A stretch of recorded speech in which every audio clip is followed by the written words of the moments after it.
Paz do Senhor a todos, bem-vindo a mais um Papo de Escola Bíblica. E vamos aqui dando continuidade aos nossos estudos da revista da Escola Bíblica Dominical, os valores do Reino de Deus com base no Sermão do Monte. E para comentar essa lição hoje, número 6, temos aqui o Johnny, meu amigo, professor, está aqui acompanhando com a gente, né, Johnny? Mais um comentário. Prazer, irmãos, a paz sejam convosco. Estamos aqui para mais um dia de estudo bíblico. Nós vamos aprender muita coisa hoje. Esteja atento àquilo que o Senhor quer falar conosco. E compartilhe, com os demais irmãos para que possamos alcançar mais pessoas. Amém. Ô Johnny, a gente está gravando aqui na casa do Johnny e aproveitar para falar do livro dele aqui, né? Fala um pouco do livro aí, Johnny. Tem que fazer o marketing.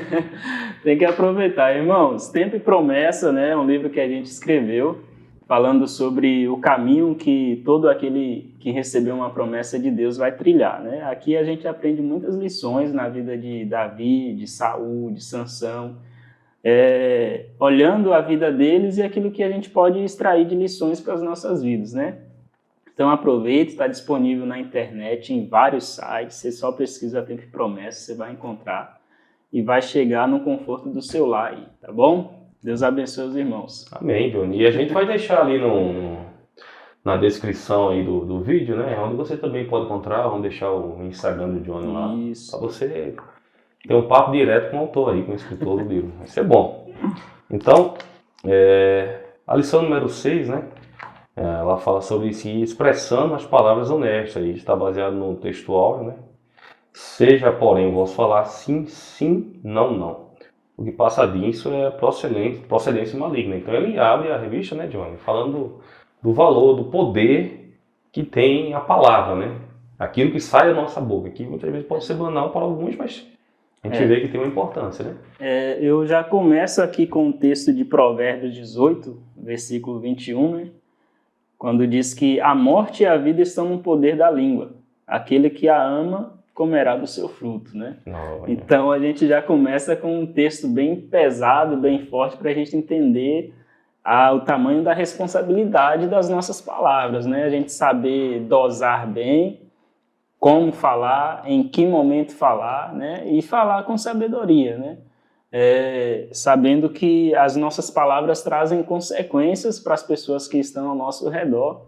E Jesus ele vem nos ensinando sobre essa seriedade das nossas palavras, em saber empenhar as nossas palavras no momento certo e sem aquela dualidade ou aquela inconstância na palavra, Um momento você fala uma coisa, depois você fala outra, e isso revela um pouco do seu caráter, A pessoa que tem esse tipo de comportamento, que não tem firmeza na sua palavra, mostra que tem um caráter frágil, Uhum. E isso traz dúvidas para o cristão, O cristão não pode se comportar dessa maneira. Então você fala que existe a questão da retidão da palavra e tem a questão do efeito que ela causa.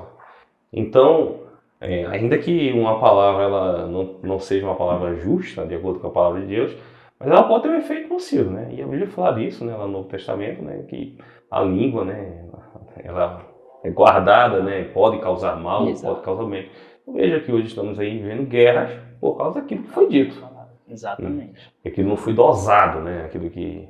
E até mesmo provocado, A pessoa às vezes fala, a gente vê aí grandes nações discutindo e por causa de banais, muitas vezes causam até mesmo guerras. Exatamente. Por causa dessa questão É algo que a gente tem que policiar, no nosso dia a dia, principalmente nós como cristãos,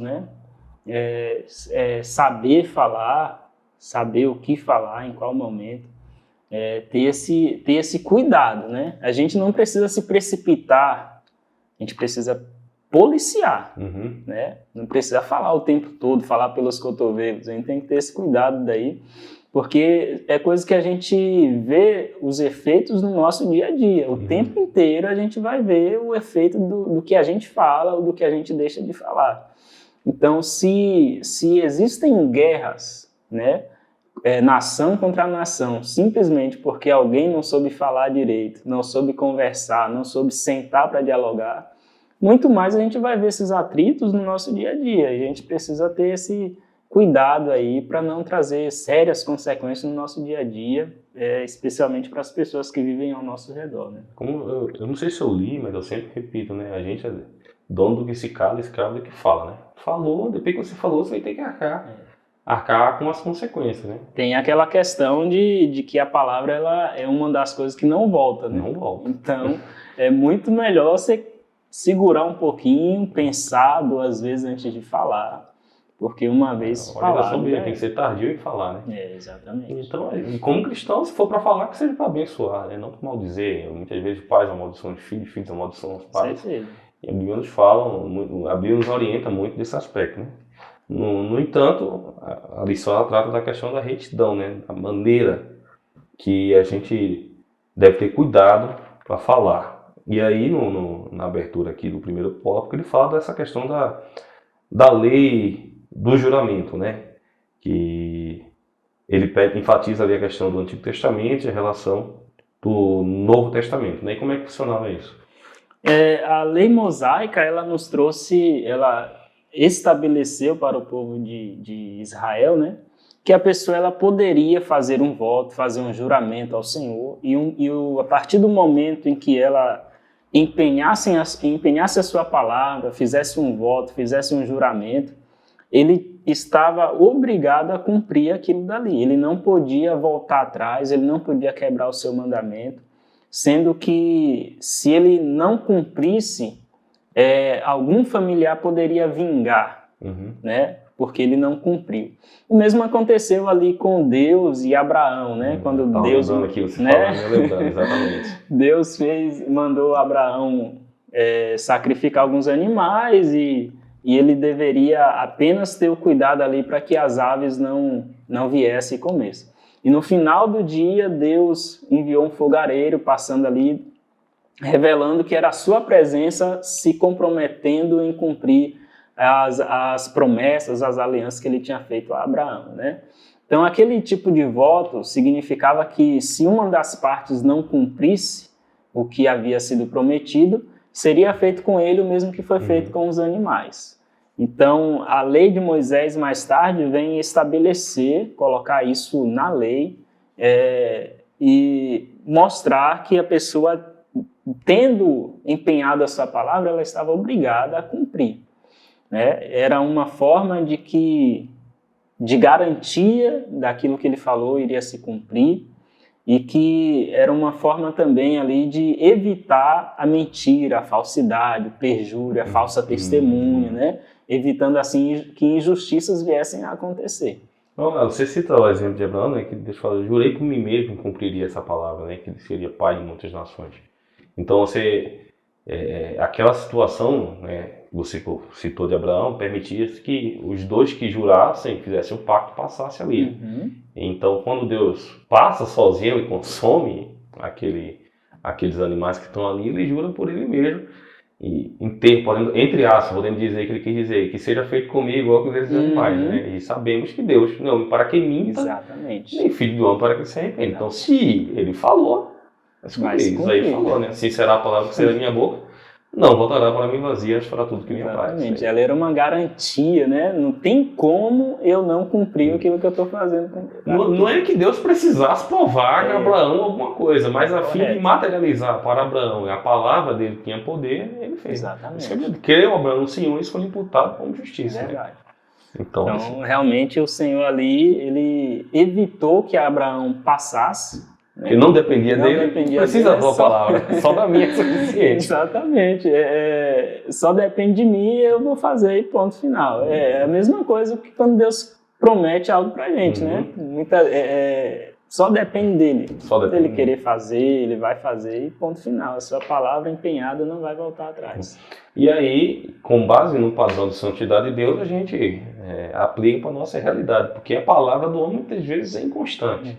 Não é? E aí é quando entra essas questões aqui, que até a gente estava comentando, né, que se fosse feito um juramento falso de uma testemunha, uma falsificação, deveria ser feito uma oferta até pelo pecado, né? Exatamente. Porque foi um juramento falso. Fez um perjúrio, né? Mentiu, ou empenhou a palavra, não cumpriu, ou testemunhou falsamente contra alguém, né? E isso daí ele devia fazer um sacrifício porque ele havia pecado aí, né? E a despeito disso, a Bíblia fala aí que os escribas tinham um comportamento assim, né? Eles mudaram a lei para se favorecer. O juramento era juramento, mas aí eles começam a fazer uma distinção. Por exemplo, quem jurar pelo ouro do altar está obrigado a cumprir, mas quem jurar pelo altar propriamente não está tão obrigado a cumprir. Você pode voltar atrás na sua palavra. Então era um tipo de coisa que os escribas faziam para se beneficiar, ou para beneficiar o perjúrio, a falsa testemunha, né? O falso juramento. Então, Jesus ele vem aqui mostrar que vamos acabar logo com isso daí, para que vocês não precisem fazer juramentos, viver de juramentos, vamos viver de forma honesta. De forma honesta. Pronto. Aí é Jesus trazendo a ideia, porque assim, os escribas estavam falando também, né? Podem jurar pelo céu, pela terra, e aí Jesus começa a dizer, ó, não jureis pelo céu, porque é o trono de Deus. Não jureis pela terra, porque é o escabelo dos seus pés. Não jureis pela Jerusalém, porque é a cidade do grande rei. Ou seja, Jesus está dizendo aqui, qualquer lugar que você jurar, Deus está presente. Né? Então, para que você não precise estar jurando o tempo inteiro, né, empenhando a sua palavra, viva de forma honesta. Porque daí você não vai precisar fazer nenhum juramento. Né? E aí a gente vê que é o padrão de comportamento que o cristão precisa ter. Você não precisa ficar jurando o tempo inteiro. Né? Basta que você seja honesto e a pessoa, por acreditar no seu caráter, vai acreditar que a sua palavra tem valor e aquilo que você falou, você vai se comprometer a fazer. E você tocou num ponto interessante, né? Porque você fala na questão do viver do crente tem que ser honesto, né? A palavra do crente tem poder, aquilo que ele fala tem um peso, tem uma responsabilidade. Por quê? O crente ele tem o Espírito Santo. À medida que ele tem o Espírito Santo, o falar, o pensar, o agir, é purificado. Então a gente vê certas pessoas que se dizem cristãs, seguidores de Jesus Cristo, sejam crentes, que a palavra, né, falando especificamente daquilo que ele fala, não tem valia, não tem poder. E isso é complicado, porque quando as pessoas dizem, ele é crente, mas o que ele fala não tá, eu não concordo muito. Ele disse que vai pagar, mas eu acho que ele não vai. Ele disse que vai vir em tal horário, eu não sei. Então ele é sempre inconstante. É verdade. E hoje é um desafio para o verdadeiro cristão, né? Por causa dos desmandos, dos vários exemplos de pessoas que não cumprem ou não vivem de acordo com o que deveria viver, hoje é um desafio para o verdadeiro cristão, porque ele tem que mostrar que ele é diferente. Existe uma pesquisa hoje que existe 3 tipos de pessoas que que não é levado a sério, né?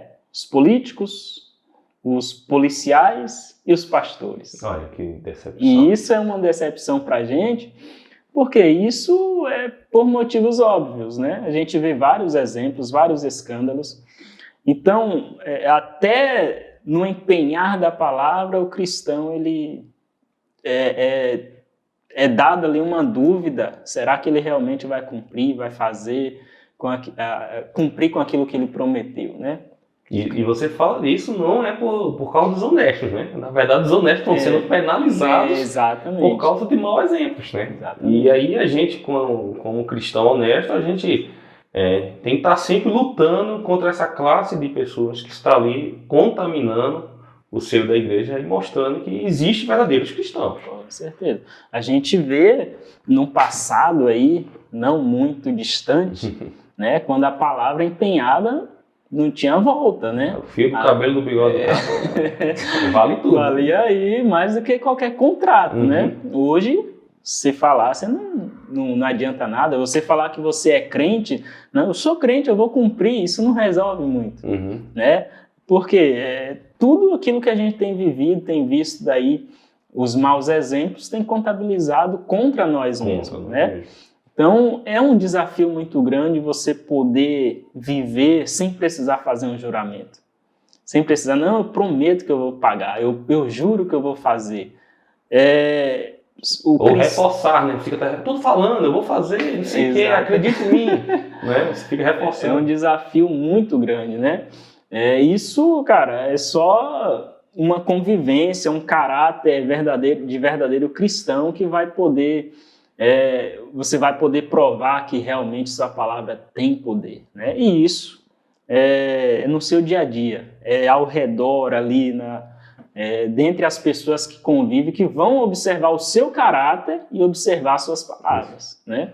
Então é um desafio muito grande. E aí, Jonas, a gente entra numa questão, né, que a gente está até comentando aqui, né, que o falso juramento, né, a palavra dúbia, ela, vinda principalmente da boca de um cristão, ela é um pecado, né, é uma mentira. Então, a palavra, né, ela pode também conduzir a gente a ser condenado por aquilo que a gente falou, né, se ele é um pecado, né. Com certeza, tem um texto que o próprio Jesus disse, né, que pelas tuas palavras você será condenado e por elas você será justificado. Então, aquilo que a gente fala pode virar contra nós mesmos, diante de Deus, né? As nossas palavras são contabilizadas, as nossas palavras serão julgadas diante de Deus. Uhum. E aí o apóstolo Tiago, lá no capítulo 3 da sua carta, ele vai falar que de uma fonte não pode jorrar água amarga, nem água doce ao mesmo tempo. Ou é um, ou é outro. Então, a gente precisa ter esse cuidado aí também, né? Ou seja, a pessoa vai para a igreja, glória a Deus, aleluia, chora e chega em casa, o linguajar totalmente de desacordo com a palavra do Senhor, o juramento é falso, é mentiroso, é desonesto. A pessoa compra e não paga, pega emprestado e não devolve, né? Usa xingamentos no seu local de trabalho, no seu colégio, e dentro da igreja é totalmente diferente. E quer usar a mesma boca depois para pregar, para cantar, para dizer que Deus é bom. Exatamente. Né? Abençoa alguém, amaldiçoa o outro. Então, é algo que não condiz, né? O apóstolo Tiago fala isso, não convém que sejamos assim. A gente só fala do que o coração está cheio, né? Exato. Então, se a pessoa tem essa dualidade de palavras, é porque o coração dela está dividido. O coração dividido não é de Deus. Deus não fica com metade. Não dá para cochear entre dois pensamentos. Então, ou você está com ele ou você não está. Então, pessoas que se comportam dessa maneira mostram alguma coisa que elas não estão verdadeiramente ainda entregues 100% ao Senhor. Né? Não houve ali um domínio do Espírito Santo em seu coração, né? Uhum. Não dá para você dizer que você vive dessa maneira e o Espírito Santo está ali habitando. Não dá. Né? O Espírito Santo vive em locais que é puro, que é santo, né? Que busca essa santificação diante de Deus. Então, a partir do momento que a gente permite que o Evangelho entre em nosso coração, que o Espírito Santo habite em nós, isso começa a ser mudado, cara. Se a gente se conforma com isso, então alguma coisa está errada. Provavelmente o Espírito Santo está do lado de fora aí, não entrou. E aí eu escuto, até mesmo na coisa do trabalho, não, mas é porque eu estou aqui. A situação aqui dentro me permite, é porque eu trabalho com isso. E eu vejo que muitas pessoas se rendem ao meio como justificativa para se desviar, muitas vezes, desse propósito do cristiano. Se permite ser totalmente influenciado, né? Se permite. E o cristão, cara, não dá para o cristão ser influenciado pela cultura do mundo, né? Promover xingamentos, palavras de baixo calão, né? Não dá. O cristão ele precisa ser exemplo, ele é padrão de vida para os demais. O apóstolo Paulo fala isso para Timóteo, né? Seja exemplo na palavra, no trato, em todas as outras coisas. Mas aí você percebe que a palavra ela não fica de fora. Você é exemplo de como você fala, é exemplo para que as outras pessoas imitem você, imitem o seu comportamento, né? Então o cristão ele precisa entender essa seriedade aí. Ele não pode ser influenciado pelo mundo. Ele precisa viver de uma forma que o mundo entenda que você é diferente, que você está na contramão e que o mundo possa ver em você a luz do Espírito Santo e possa imitar o seu comportamento, né? E isso é interessante, Johnny, saindo, mas entrando dentro do mesmo assunto, né? Como o cristão ele tem que se comportar no mundo. Esses dias eu vi um ator americano bem famoso, não vou citar o nome porque eu não me lembro, né? E ele se recusava a fazer papéis beijando outras mulheres que não fossem sua esposa. Isso daí também, eu vi uma brasileira recentemente que aceitou a Cristo e se recusou a aceitar papéis na Globo, em outros locais, porque teria que se comportar de determinada maneira, que era o perfil dela de ser crente. Então você lá abriu mão e disse, não, eu preciso ser crente mesmo quando eu estiver atuando. Então não tem desculpa. Ou você está com Deus, ou você não está. Exatamente. O pastor o Luciano Subirá, ele tem uma mensagem, né, que eu já ouvi umas 2 vezes, né, que ele fala sobre adequar a nossa vida ao Evangelho.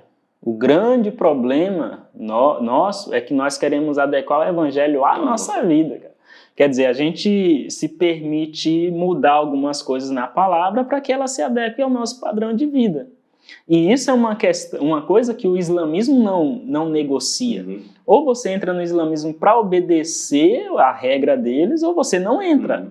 Se você entrou, você vai obedecer. Então, hoje nós queremos abrir espaço para que as pessoas venham ao Evangelho e pegue só partes do Evangelho que lhe agrade, que lhe adequem ao seu padrão de vida. É totalmente errado. Não é mudar o mundo, é se moldar o mundo, né? É, totalmente isso. O que é completamente condenado pela palavra de Deus, né? O tópico 2, né, fala a questão de as palavras dos seguidores de Jesus devem ser precisas e assertivas. Maldizer não é o assunto aqui. Ao contrário, Jesus comenta sobre a prática de obrigar-se a se manter-se no auxílio biológico, né? Uma promessa ao fazer juramento. Então, a partir do momento que Jesus nos orienta que nós devemos viver uma vida santa e não podemos, nem devemos maldizer, nem usar de palavras torpes, né? Precisam ser justas e assertivas. Então é o tal do sim, sim, não, não. Exatamente. Essa questão de ser o sim, sim não significa que a gente pode falar tudo ao mesmo tempo e de qualquer maneira, né? É importante esclarecer. A gente tem que saber dosar isso daqui. Às vezes a pessoa está cometendo algum erro, não significa que eu tenho que falar com ela de forma grosseira, né? Apontar na frente de qualquer pessoa, de todo mundo, o erro que ela está cometendo. Tem o momento certo, tem a forma certa de ser falado. Agora, algo interessante aqui, nessa questão do sim, sim e o não, não. Peraí, nem sei se dava pra fazer. Meu armazenamento não deu conta. Uai, mas não tava aí. Não tava pra... Tá bom, tá travando lá? Aqui tá gravando. Foi 17 minutos que eu confio, já tá nos 24 aqui. Tá bom. Jesus, já isso tudo, o negócio tá bom. Vamos mandar um 3, 2, 1 e a gente recomenda. Você tá gravando ainda, né? Tá. Tá bom. É interessante essa questão do sim, sim e o não, não. É a questão de a gente expressar com as palavras aquilo que está também na nossa mente. Não adianta você me perguntar algo e eu te dizer algo só para te agradar, enquanto que a minha mente não concorda com isso, né? Eu te digo, ok, mas eu não quero te dar um ok, né? Então a gente precisa ser sincero nas nossas palavras, em conformidade com o nosso pensamento, né? E isso mostra sinceridade e honestidade em tudo aquilo que a gente está fazendo. Amém. Bom, Johnny, é bom estar aqui, né? A gente faz um bate-papo rápido, né? Mas a gente vai ter outras oportunidades para conversar mais. Não esquecer do livro do Johnny aqui, tá? Tem promessa. Compre aí, ajude o nosso irmão, nosso amigo. Deus abençoe você, que Deus abençoe sua vida. Quer finalizar, Johnny, despedindo do pessoal? É isso, meus irmãos. Deus possa abençoar a todos e que essa lição possa influenciar as nossas vidas e os nossos comportamentos, né? Tendo um mesmo falar o tempo inteiro em conformidade com a palavra de Deus. Amém. Deus abençoe você, Deus abençoe sua vida. Vamos nos ver no próximo papo de Escola Bíblica. Amém. Amém.